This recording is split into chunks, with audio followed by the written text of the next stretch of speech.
Bonjour à tous. On se retrouve pour le pronostic du quintet du Super Top 5 de ce dimanche. Nous serons le 7 juillet et on prendra la direction de Deauville en Réunion 1, course 3. Ça sera le prix de la place Morny. C'est un handicap première épreuve de niveau classe 2 pour des chevaux âgés de 4 ans et plus. Il y aura 1200 mètres à parcourir sur la ligne droite et ils seront 16 au départ de la course avec des chevaux que l'on connaît par cœur. Un plateau très intéressant. Bon, très ouvert comme d'habitude, hein, les courses en ligne droite, on sait jamais, s'il faut privilégier plutôt les petits numéros de corde, les cordes extérieures. Bref, c'est toujours, l'Arlésienne. À noter que le terrain, sera en mon sens, bon souple, hein. C'est vrai que le temps est sec en ce week-end sur la côte normande. Juste avant de vous donner mon pronostic, comme d'habitude, n'oubliez pas de liker la vidéo, de partager la vidéo, de commenter également la vidéo et de vous abonner à la chaîne si ce n'est pas déjà fait par avance et je vous en remercie. Et je vous rappelle également que grâce à mon partenaire Genibet, hein, pour les personnes qui n'ont pas encore de compte Gilibet, bah, vous avez le lien dans la description de la vidéo qui permet de se créer un compte. Et ensuite, vous avez toute l'explication en détail, hein, de ce bonus de bienvenue sur la page principale de ma chaîne YouTube et également dans la description de la vidéo. Il y a une vidéo qui est dédiée qui vous explique tout. Et si vous avez la moindre question, n'hésitez pas à me contacter par mail qui se situe en bas de la description de la vidéo. Allez, je vais tout de suite et rapidement vous donner mes 8 préférés, tout en sachant qu'il n'y aura pas de cheval de regret. J'estime qu'ils sont tous capables, hein, de terminer au moins cinquième de cette course. J'ai retenu en tête le 14, Whistle and Foot, pensionnaire d'Hubert de Nicolaï. C'est la montre de Christophe Soumillon. Il a tiré le 8 derrière les stalles de départ. Alors d'abord, c'est le choix de Christophe Soumillon qui aurait pu monter d'autres concurrents ici. Donc il va le découvrir, hein, ce Whistle and Foot qui reste sur une septième place, hein, dans une course référence disputée le 7 mai dernier. C'était à Chantilly sur la ligne droite. On avait, Drogo qui était deuxième, Forchester troisième, Purest Time était, 4e et Wilson and Foot, refaisait du terrain, mais il s'était montré en retrait, hein. Il se classait à la, 7e place. Auparavant, c'était quand même, la très bonne note, hein, toujours à Chantilly, le 15 avril où il terminait deuxième de Wild West et en devançant Purest Time qui va donc, retrouver ici. Ah, c'est vrai que s'il répète cette tentative-là, ça serait, très bien. C'est un choix qui doit être monté, très patient, au sein du peloton et ensuite il refait, beaucoup de terrain, mais je pense qu'il est très bien placé, hein, dans ce handicap en 38 de valeur et donc comme je l'ai dit, c'est le choix de Christophe Soumillon qui aurait pu monter d'autres concurrents ici. Bah, écoutez, jugé sur ce qu'il a fait, ces derniers temps, pour moi, il devrait lutter ici pour les, 1 places. En deuxième position, j'ai mis le 11, Forchester, pensionnaire d'Édouard de Montfort, la monte de Clément Lecoeuvre, il a tiré le 6 derrière les stades de départ. Bah, c'est vrai que c'est un choix qui, depuis qu'on le raccourcit en distance et qu'on l'a ramené en ligne droite, bah, le cheval se comporte très bien. Il semble posséder un petit peu de marge. On l'a dit tout à l'heure, il s'est classé troisième de la course référence du 7 mai, s'intercalant donc entre Drogo et Purest Time. Et donc, il devançait mon favori Whistle and Flute. Il s'était comporté très bien, hein, ce jour-là.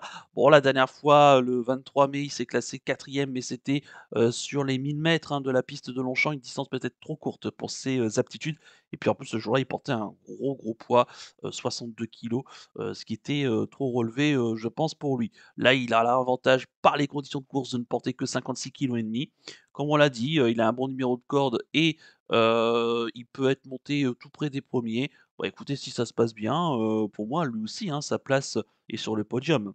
En troisième position, j'ai mis le 2 Rockboy. Pensionnaire de Richard Chotard, la monte de Michael Barzalona, il a tiré de 14 derrière les stades de départ. Alors c'est un chat qui a connu, une carrière un petit peu en dents de scie, hein. Il a été éloigné des pistes entre mai 2022 et février 2024. C'est vrai que, bon, depuis qu'il est revenu en compétition, ça se passe plutôt bien. Alors on l'a plutôt vu dans des terrains, plutôt pénibles, hein, à chaque fois. Faut quand même pas oublier que c'est un gagnant de prix, Djebel. C'était ici même, sur la ligne droite de Deauville, mais c'était sur les 1400 mètres. Il a été quand même digne, de participer à la poule d'essai des poulains, donc en mai 2022 auquel malheureusement il s'est classé, seulement 12e. Bah, écoutez, c'est un bon cheval qui va débuter dans les handicaps, on l'estime en 42 et de valeur, ce qui est tout à fait logique, hein, c'est quand même un vainqueur de groupe et donc comme je l'ai dit, sa seule tentative dans les courses, en ligne droite, bah, c'est une victoire donc dans le prix de Djebel. On le raccourcit en distance, 1200 mètres, on va voir, hein, si, il est capable de bien faire. Moi je pense que oui, ici et ça sera une jolie découverte dans les handicaps. En quatrième position, j'ai mis le 7 Torpen. Pensionnaire de Robin Schoof, c'est la monte de Hugo Beignet, il a tiré le 11 derrière les stades de départ. C'est un choix qu'on ne présente plus, hein, ce niveau-là. Il faut savoir quasiment à chaque été, il gagne son handicap ici même à Deauville, alors soit sur la ligne droite ou alors soit sur la PSF. Il faut savoir qu'il avait remporté L'an passé, un quintet, l'été dernier au mois d'août sur la ligne droite de Deauville, c'était sur ce tracé en 38 de valeur. Quand on regarde ici sa valeur handicap, certes en 40,5, il a peut-être un petit peu moins de marge, mais ces derniers temps, je l'ai retrouvé vraiment sur la pente ascendante, hein, ce Torpen. 4e donc, sur le parcours du toboggan, le 28 avril, dernier en terrain très souple, où il a refait, pas mal de terrain. C'était Apax, hein, qui gagnait, ce jour-là. Il a répété derrière en étant 3e à Saint-Cloud dans une classe 2 qui était assez bien composée et dernièrement 4e, hein, sur les 1300 mètres, du parcours du toboggan de Longchamp le 6 juin dernier. C'était Omicron qui gagnait devant Whispering Dream qui a gagné récemment, son quintet et Times Up Boulevard également qui a répété, dans cette même course que Whispering Dream. Donc autant dire que la ligne est bonne, hein, pour Torpen, qui revient ici en ligne droite, certainement avec des ambitions. Je vous invite à vous en méfier. En 5e position, j'ai mis le 16, Ismaël Paint, pensionnaire de Christophe Plisson, la montre dédiée à Ardouin. Il a tiré l'as derrière les stades de départ.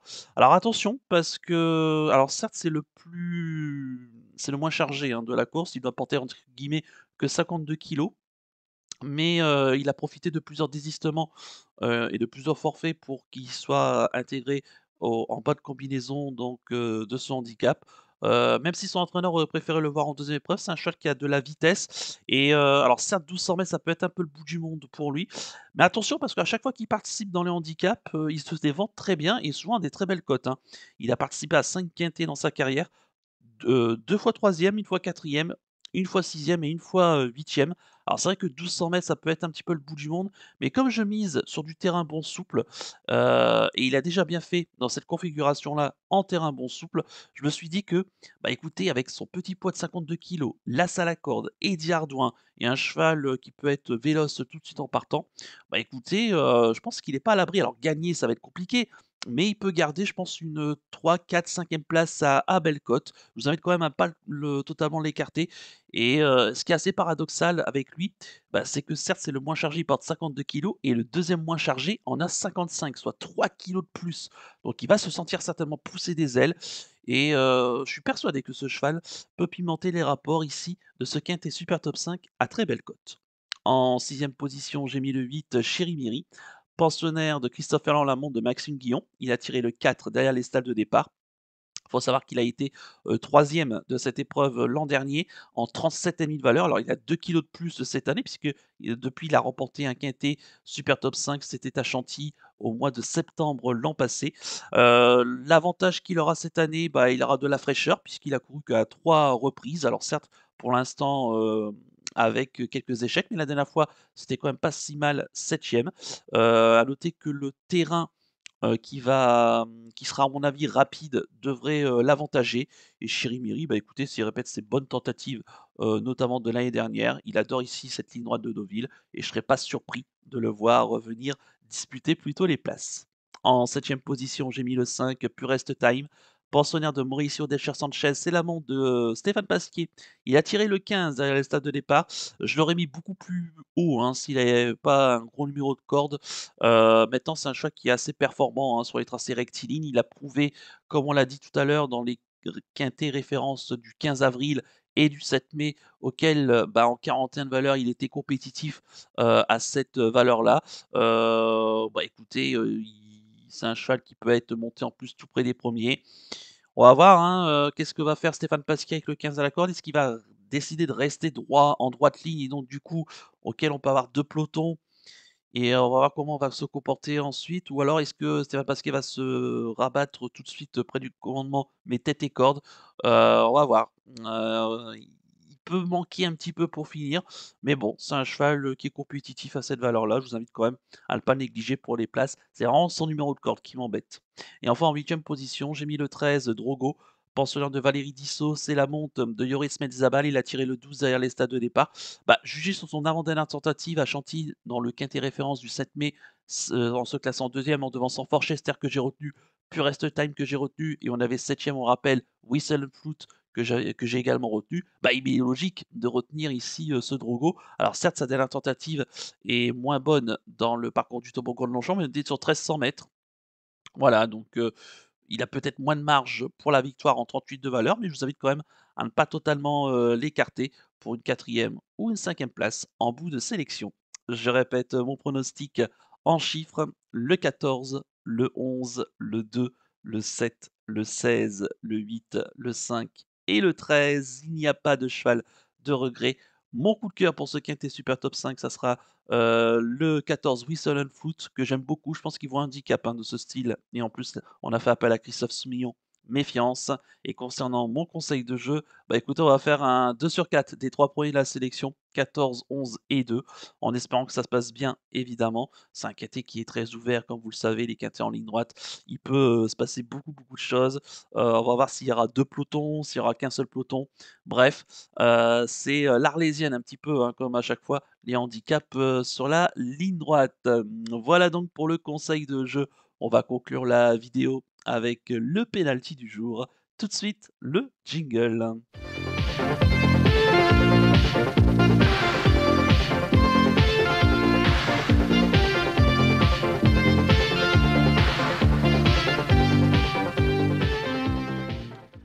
Le penalty du jour, auparavant, on va revenir sur la disqualification d'Idole de Retz, hein, ce vendredi soir à Cabourg. Bah, la jument est bien partie et elle s'est retrouvée en tête dans le premier tournant quand elle a fait la faute. Et aussitôt, elle a été disqualifiée. Donc évidemment qu'on n'a pas pu la juger, ce qui est assez rare avec elle, hein, donc on espère qu'il n'y a pas trop de mal. Et bon, écoutez, on va la reprendre la prochaine fois.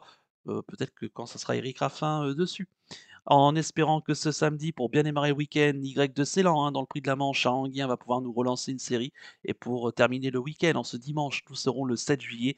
Bah écoutez, je vais rester à Deauville et je vais aller dans la quatrième course du programme. C'est la course juste après le Quintet Super Top 5, hein. C'est le temps fort de cette réunion.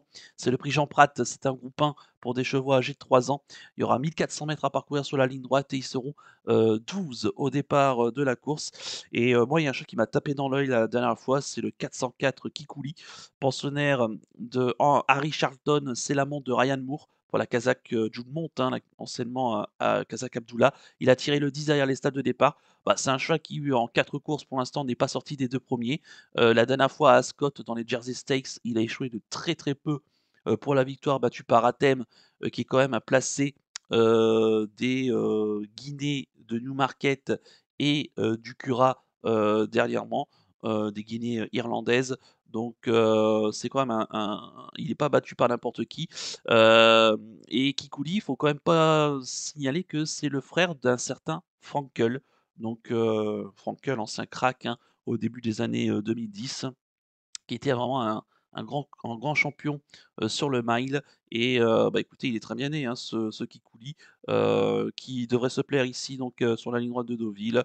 Le bon terrain qui devrait le correspondre. Ici, il répète sa dernière tentative. Franchement, la dernière fois, il a vraiment tenu tête jusqu'au bout à Athème et je pense que c'est vraiment un très, très bon cheval.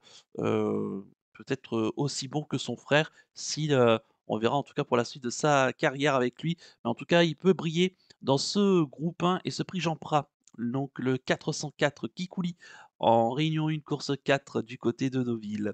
Voilà donc pour le pénalty du jour. Il ne me reste plus qu'à vous remercier, que vous souhaiter évidemment bonne chance pour les paris. Merci à tous pour votre fidélité. Moi, je vous donne rendez-vous eh bien, ce samedi pour le pronostic du géant du dimanche qui aura lieu, donc, on le rappelle, sur l'hippodrome de Deauville. Et sinon, eh bien, pour ce dimanche, hein, pour l'étude du quintet du Super Top 5 de ce lundi. Je vous rappelle que les lundis, mardis et mercredis, les top 5 et quintés se disputent à 18h. Je vous souhaite de passer une excellente fin de semaine et surtout un bon week-end. Et surtout, comme d'habitude, prenez bien soin de vous. Ciao à tous.